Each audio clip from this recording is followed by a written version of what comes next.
Ladies and gentlemen, Dexter Resurrection Episode 4 was as close to perfect as a TV show could get. And I'm not even kidding about that. You're going to have to excuse me for being in a car. I've had literally no other time but this very moment to get this video out, so I had to do it here. Guys, this was, in every which way, everything that I'd ever want from an episode of TV. Literally ever. It had everything. It had the manhunt. It had the classic Bay Harbor Butcher. It had the heightened tension of Batista being on Dexter. It had the heightened tension of Harrison and what he's going through. And it had all of the classic elements of Dexter back with a great cast. There is literally nothing I want more out of an episode than this one. This was like just literally everything I could imagine. So this episode, for those of you guys who have seen it, you know, this was an hour and 10 minutes long practically. This was more like a movie than it was an episode of TV. It didn't feel long when you were watching it. It felt like an episode, but it was long in a sense that it kind of did have a full story, almost like a movie. There was just so much to enjoy about this episode. So obviously the whole point of this show and what we've seen from the trailers is that there are all of these serial killers that are meeting up. It's the big meeting of them. So I had to write this down. We have Peter Dinklage as Leon Prater. We have Uma Thurman as Charlie. We have Neil Patrick Harris as the tattoo killer. We have Kristen Ritter as Lady Vengeance. We have Eric Stonestreet playing the ponytail killer, I guess his name is. And we have David Dast Malchian, I think that's his last name. I think the character's name is Gareth, but he's been like the quiet one so far. So we have all of those incredible people, plus David Zayas, as we all know, obviously, the guy who plays Harrison. We have James Remar. We have like the best cast in the show so far.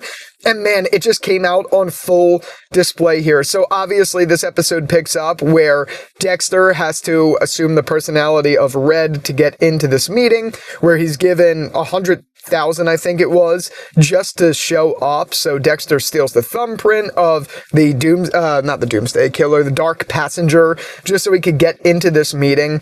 And obviously it starts with him basically meeting there. So Dexter meets at Central Park for Uma Thurman.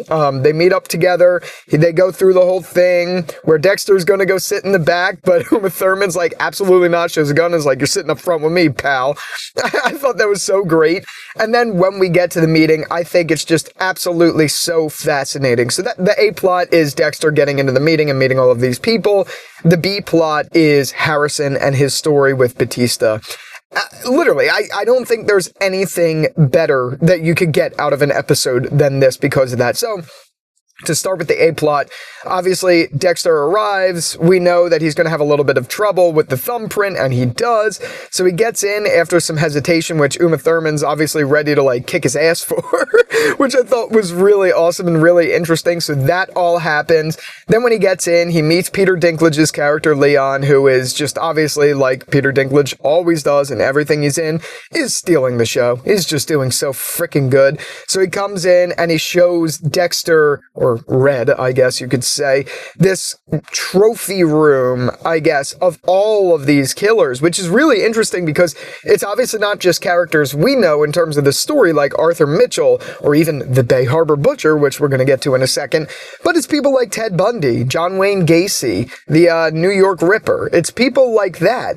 They're all there. He has all props and all things from their actual real-life stories, and he even has Brian Moser's suicide table, which I don't know if I'm going to get in trouble for saying that word or whatever, but that's what we got in this episode. So Leon has this collection of all of these things, and he's showing Dexter, and as he's showing Dexter, he sees Arthur Mitchell's hammer, which he finds fascinating. Then he sees his blood slides from Dokes that Dokes took from him. So obviously, Leon, in some way, clearly really well knows about James Dokes, which I do think is going to be an interesting little potential plot hole in this show, because if Leon knows about the Bay Harbor Butcher and Dokes, maybe he might know a little bit about the Miami Homicide Department, and he may have seen pictures of Dexter. which I think could cause a really interesting story down the road. Will it happen? I don't know. But especially with Charlie and Uma Thurman's character, who seems to be a very good, like, PI almost, you'd think that she would start to have an idea about Dexter?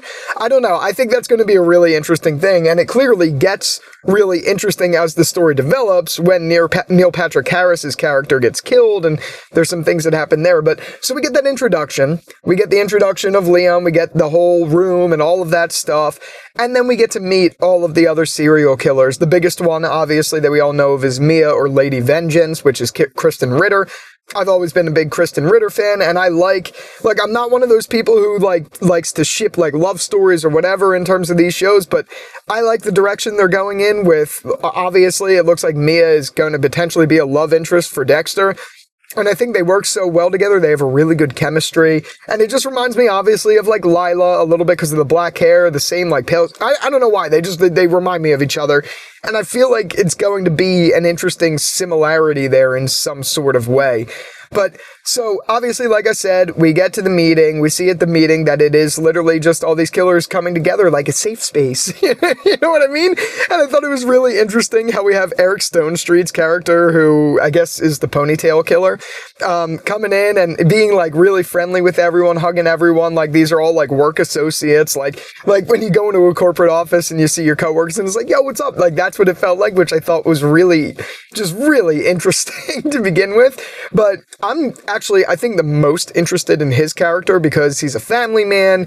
He seems really nice, at least right now, in terms of the way they're showing him. So I'm interested to see how that one's going to play out. But obviously the biggest takeaway out of that group in this episode was the tattoo killer, who was Neil Patrick Harris, who I love from Harold and Kumar, which I love Neil Patrick for that, and obviously How I Met Your Mother and stuff. So seeing him in a role like this was really interesting, and he had a really good, strong presence where he's like, tonight's the night, baby. I loved that. I love that whole thing with him. And obviously, the whole thing with Harrison, or Harry, I should say, being the angel devil on Dexter's shoulder the whole time, being you need to kill him before he does something. But Dexter's obviously hesitant because he knows now that there's strings attached. So if he does something to Neil Patrick Harrison's character, and Neil Patrick Harris, not Harrison, Jesus. There's a lot of Harrys, Harrisons, Harry, whatever. Anyway, he knows if he does something to him that it may come back and bite him later, but he still does it anyway. Oh man, that was so good. So I guess I'm just going to stick to the A-plot for now. So we have the meeting. It's really interesting. Obviously, Leon Prater steals the show. Peter Dinklage, he's incredible. But Lady Vengeance is great too. Neil Patrick Harris is great too. Stonestreet's great too. David's great too. They're all so freaking good. So that all happens, and then obviously we follow Dexter going through to actually kill the tattoo killer, because he displayed in the meeting that he was eyeing up this victim that was in New York City getting a tattoo of a dog.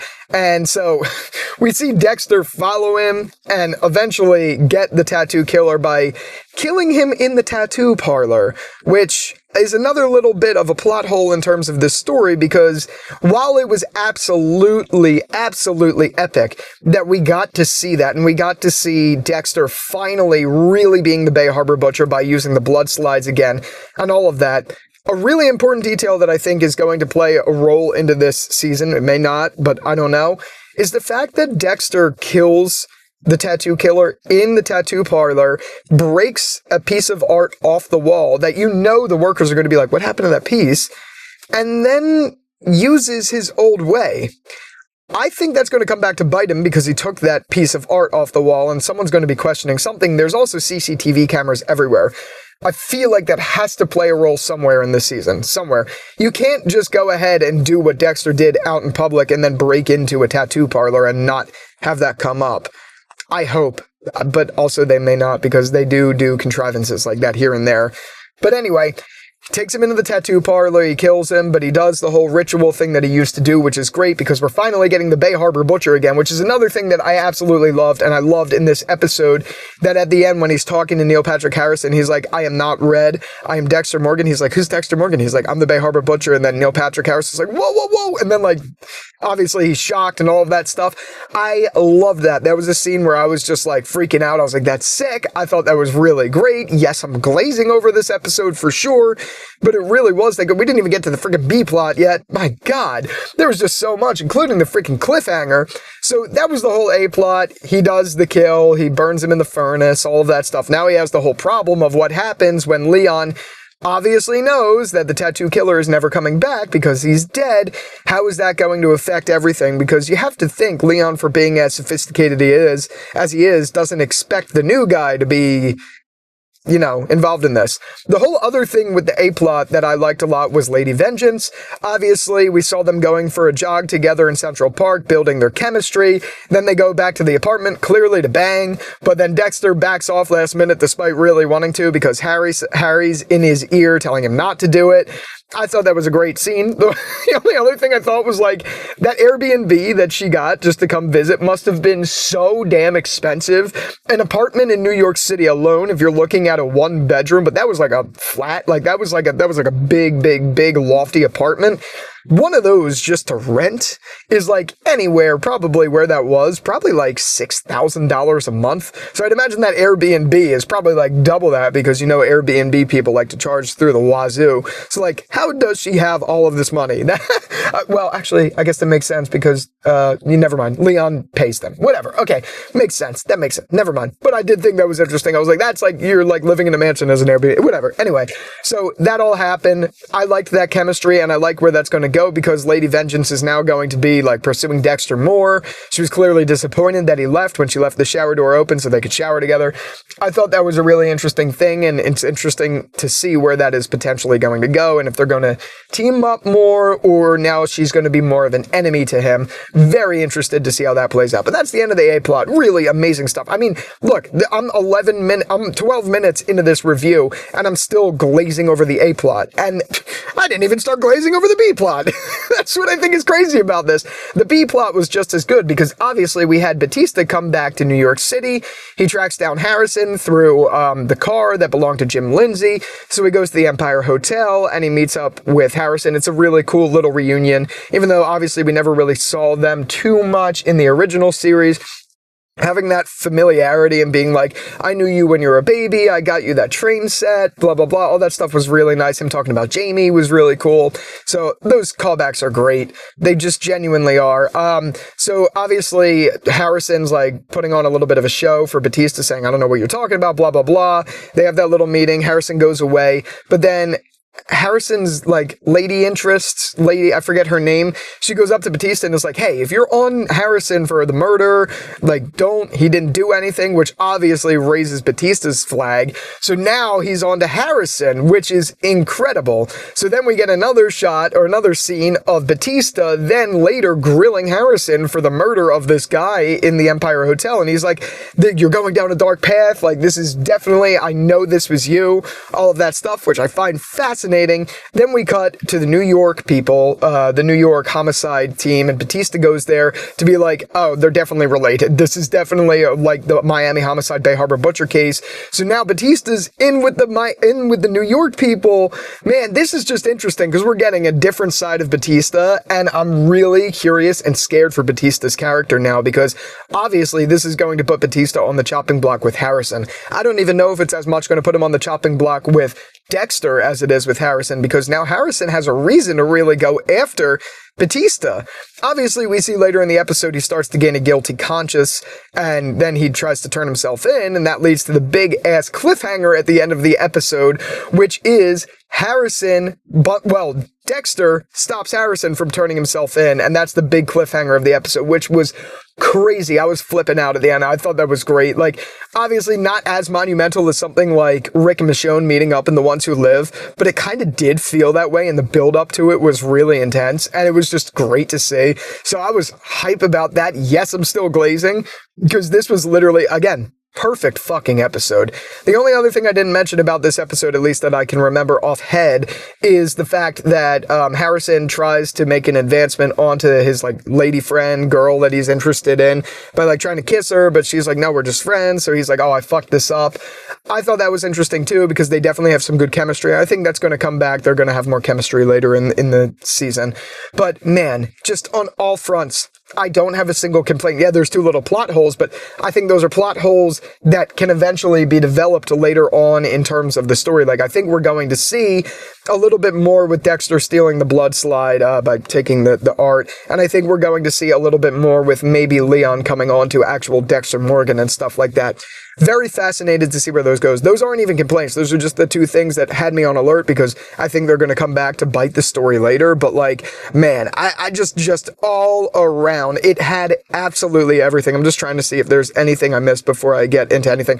One thing I did like, by the way, is I like how all of the serial killers acknowledge that the media gives them these cheesy names. Like Lady Vengeance is genuinely a very cheesy name. So for them to be like, yeah, the media does all of this and gives us these corny names and we hate it. I thought that was really great.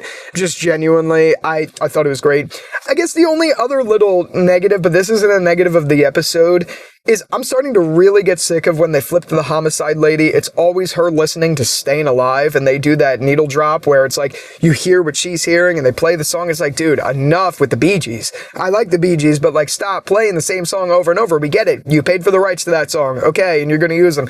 Great. Congratulations. Stop doing it now. I'm sick of it. Like, you're doing it too much. But I get it. That's like her thing. I guess that's what gives her a boner. I don't fucking know. But anyway, I really genuinely enjoyed every single bit of this episode. And if I'm being honest, because you guys know, I rushed through Dexter, so I watched all of it in the span of a month. I watched the entire series and New Blood in the span of 1 month.